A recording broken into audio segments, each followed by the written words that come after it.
Hello, I'm Julia Barzik, and I'd like to welcome you to this WISE Investigator video presentation.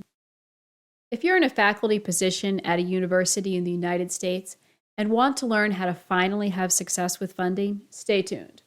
In this short video, I'll tell you where most PIs go wrong and how you can start managing the funding process right. Do you find yourself in one of these situations?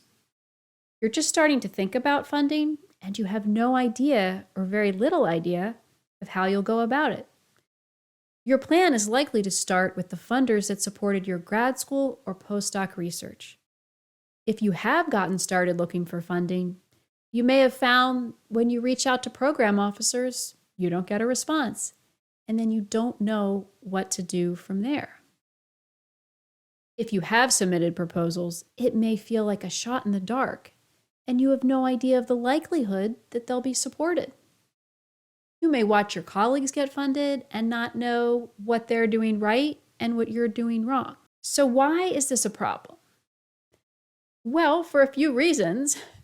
For one, it's a problem because you're losing family time on the nights and weekends because it's the only time you can write these proposals. You know that if the situation gets really bad, you may even have to lay off staff or students, which is something you want to avoid at all costs. You're uncertain that you'll have what you need for your tenure package. You may have some funding, but you don't show a diversity of funding sources. At a higher level, chasing down funding is starting to make you wonder if you're even going to be able to pursue the research you want to pursue, rather than having to fall in line with whatever the funders are prioritizing in the latest announcements. Well, I have good news for you. It is absolutely possible to make these problems a thing of the past. You can identify the right funding opportunities. Approach funders with confidence. Be ready so that when you have meetings with funders, you are prepared to make the most of those. You can build strong relationships with funders that can even result in their reaching out to you. And you can show a diversity of funders for your tenure package. On top of this, you can get your nights and weekends back and never have to stress about funding again. And this all can be done while pursuing the research that you want to pursue. Before I tell you how you can make this transformation from a frustrated to a wise investigator, I want to share with you why I decided to start WISE Investigator. I spent over 10 years at a major United States funding organization where I managed a portfolio of basic research in geoscience and civil engineering.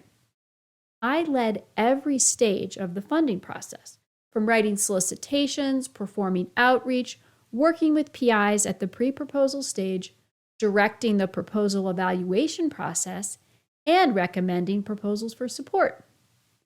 And when a proposal was recommended for support, that involved assembling a package of supporting materials and drafting a summary document to serve as a justification. After a grant was awarded, I actively managed these awards, including financials and supporting transitions of new knowledge to government laboratories. I have extensive experience with many types of awards.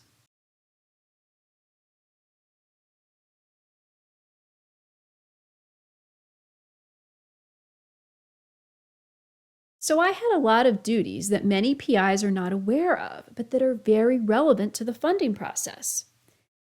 These responsibilities included internal reporting, like briefing VIPs on the exciting results from the program, as well as undergoing periodic program reviews or evaluations, where I presented the results of standout efforts to the national academies.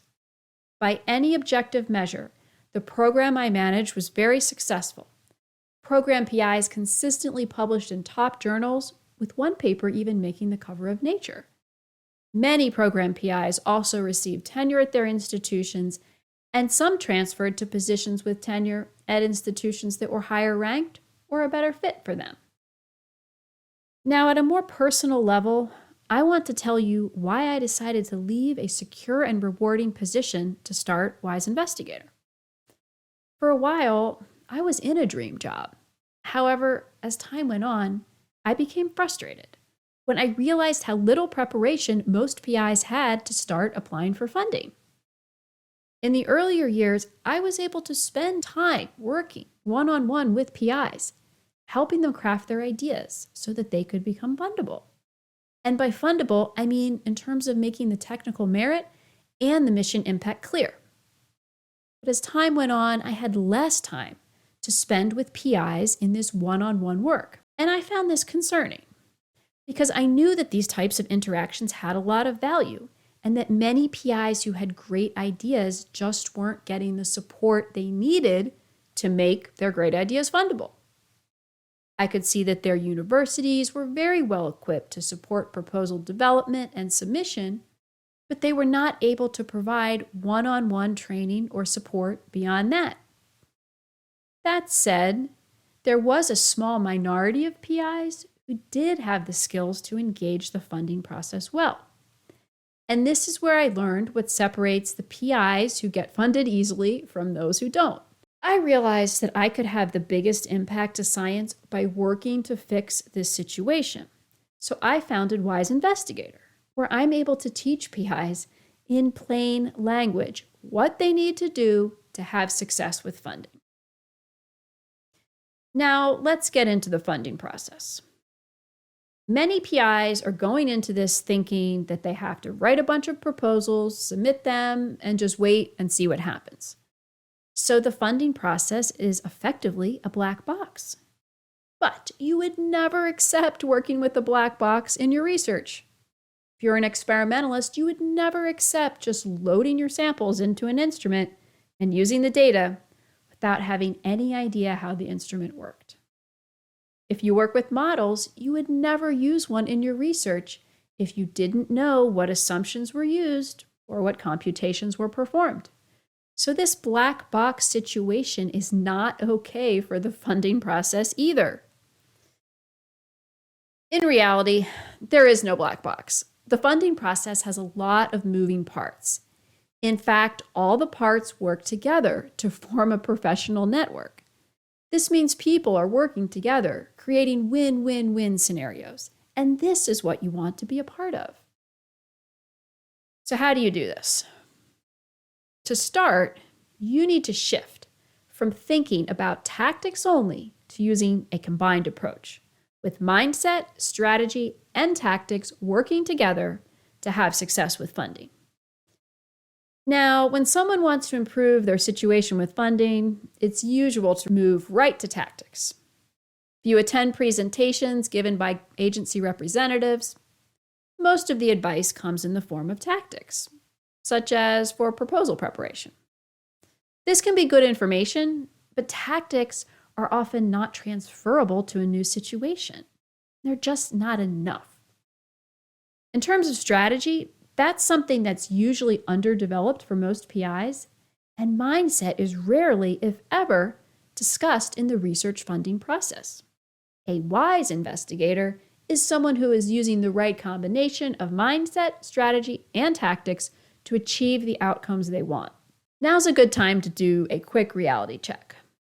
First, making the changes you need to make takes a lot of work. There's no shortcut nor solution that's purely tactical, something that you can hire out, or a plug-and-chug template for any materials you need to produce. Also, you need to apply what you learn. The knowledge alone won't help you. You need to think hard about where funding falls in your list of priorities. I know you have more than enough on your plate, and some of your duties include significant responsibilities to your students. I know that you take those commitments seriously, and I have deep respect for that. It's very common for anything related to applying for funding to fall low on daily must-do lists, to the point that it's getting pushed off to yet another day. If that's the case for you, then I encourage you to think about this. If you actually enjoyed the process of applying for funding, would you spend more time on it? If so, how would that change things for you? Although there is a lot of work involved in making this change from a frustrated to a wise investigator, it is only done one time. To understand this, I would like you to think about riding a bicycle. You only learn to ride a bike one time, and even if you get some bumps and bruises, once you've learned, you never have to learn to ride it again, right? You could not ride a bike for 10 years, but still get on one and ride down the street. The bike analogy also works in terms of how you actually have to start doing the work. Because if you tried to learn how to ride a bike by reading manuals and watching videos, even if you had the chance to interview a cyclist from the Tour de France, it would just not be enough. You have to actually do it yourself. But again, you only have to undergo this transformation one time. And you will find that, having done this, you are prepared to excel in all areas of your career. The sooner you do it, the more you can benefit. So let's start talking about some actual problems. I'd like you to think for a moment about what is keeping you from getting funded, and specifically if any of these issues are part of the problem. From what you've experienced, you may be under the impression that funders just don't have an interest in speaking with you, or that your research areas are not priorities for them. You may feel that because you don't have the name recognition associated with the top program in your field, you get overlooked. Or that because you got your education outside of the United States, that's contributing to your problem. And you may feel like an outsider, especially if you're interested in working in new areas or with new agencies. Well, those are not the reasons that you're not getting funded. So we need to put all of those aside. Now, I need to clarify that I'm not saying that circumstances related to these points don't put some people at an advantage. Of course, being able to work in your native language is an advantage, and so is being affiliated with a very prestigious university. But that said, these are not the reasons you're not getting funded. Your real problem is how you engage with the process. First, you likely spend too much time looking for direction from funders. Of course, you need to be aware of major trends in your field and new programs coming online, but these are things that should all be considered only in the context of the research you want to do. Next, you are likely relying too heavily on your current network from the years you spent in training. Of course, your current network is valuable, and engaging with those colleagues is not something you want to dial back on, but you need to expand your network well beyond these people. Third, when you think about everything that goes into the funding process, from scouting for opportunities to completing the work on a grant and doing your final reporting, you are weighting your activity way too heavily on proposal preparation. Proposal preparation is important, but there's a lot more that you need to be doing. And these are things that will make the proposal preparation process easier and quicker. Next, you likely think of funding agencies as sources of grants, and that's it.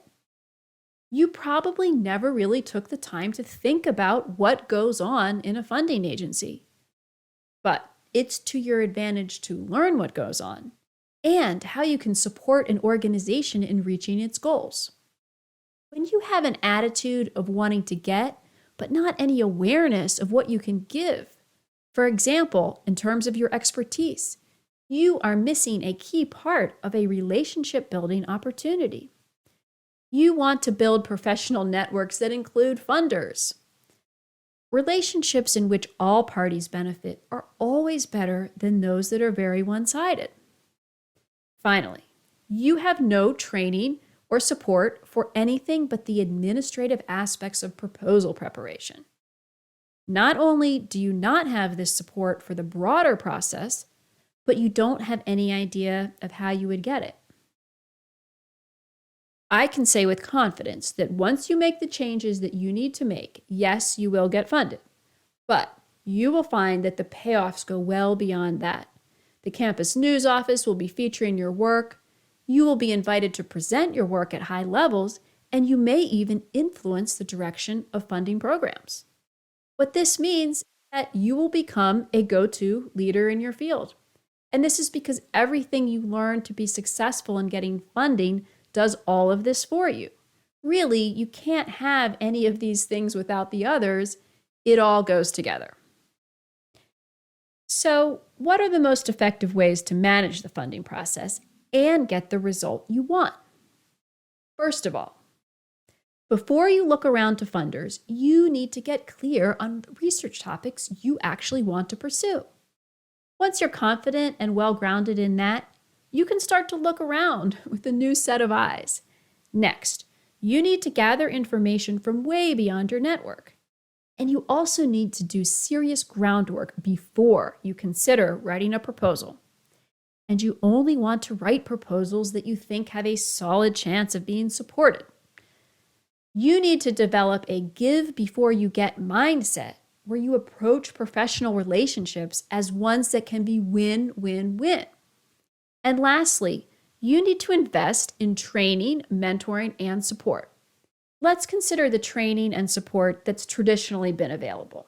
Proposal preparation services can do very high-quality work, but in my experience, the proposal itself was the least challenging part of the process for most PIs. Informal mentors like senior faculty are great resources, but they're not on call for you, in that they're not always available.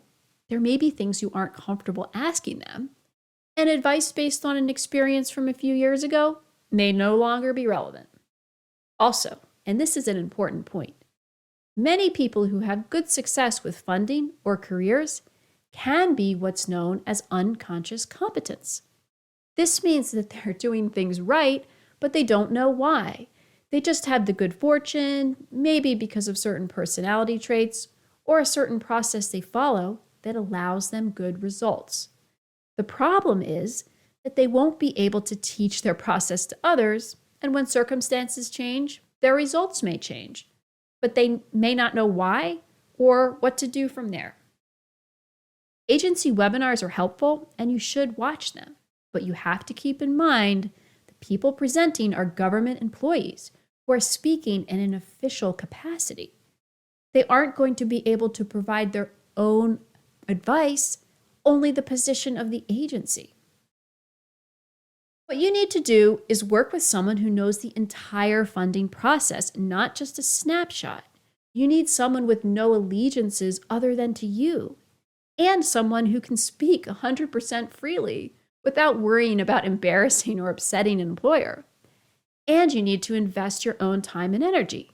Because going back to the bike analogy, the transformation you need to make is not something that anyone else can do for you. If you're ready to stop trying tricks and tactics alone to get your research funded and start learning how to create a repeatable process that will support your long-term success, then I invite you to fill out the contact form on my website, wiseinvestigator.com, so we can schedule a time to talk. Whatever path you choose at this time, know that you and your ideas are worth investing in.